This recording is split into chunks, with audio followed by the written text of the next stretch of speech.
Joyce Wayman, Helen, Currie and Shaun Woods. Hello, my name is Eva and welcome to Jones Moans. Joyce Wayman lived near me in Shotley.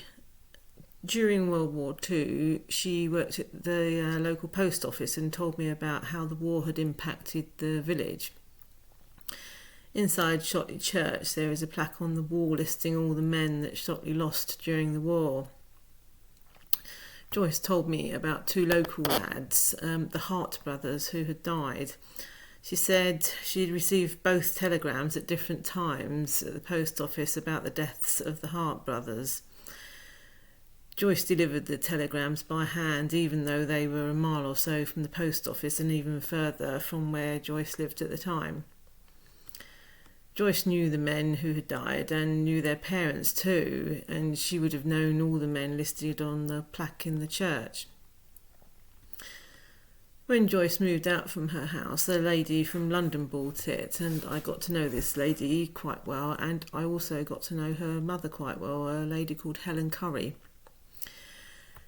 Helen had worked on the Colossus code-breaking computer at Bletchley Park during World War II.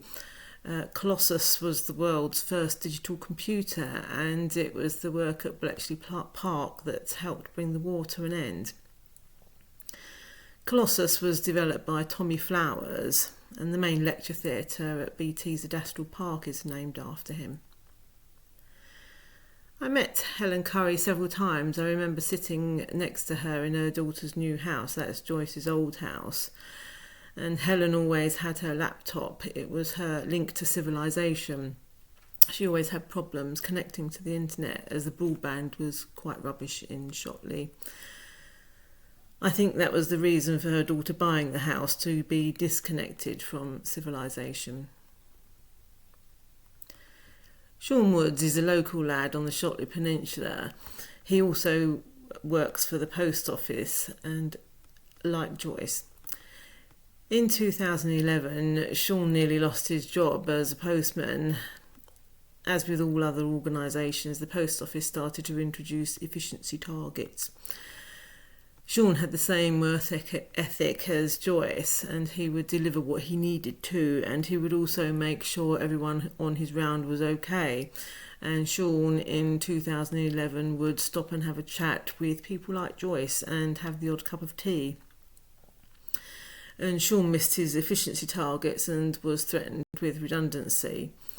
The locals set up a Facebook group to object to this, and in the end Shaun kept his job, and the Facebook group, now named after him, is still going strong with 6,000 members, and they're all putting the world to rights.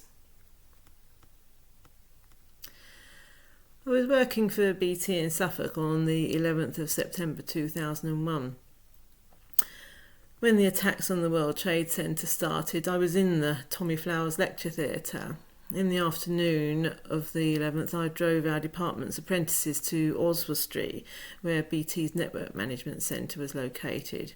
Now, it was sheer fluke that we were all where we were at such a monumental time in our history. On the morning of the 12th of September, the people based at the Oswestry Network Management Centre showed us data from the day before during the attacks. The network in New York had spiked and became overloaded at the time of the attacks. Automated systems had clicked in and the network traffic was diverted to use the capacity of the UK network.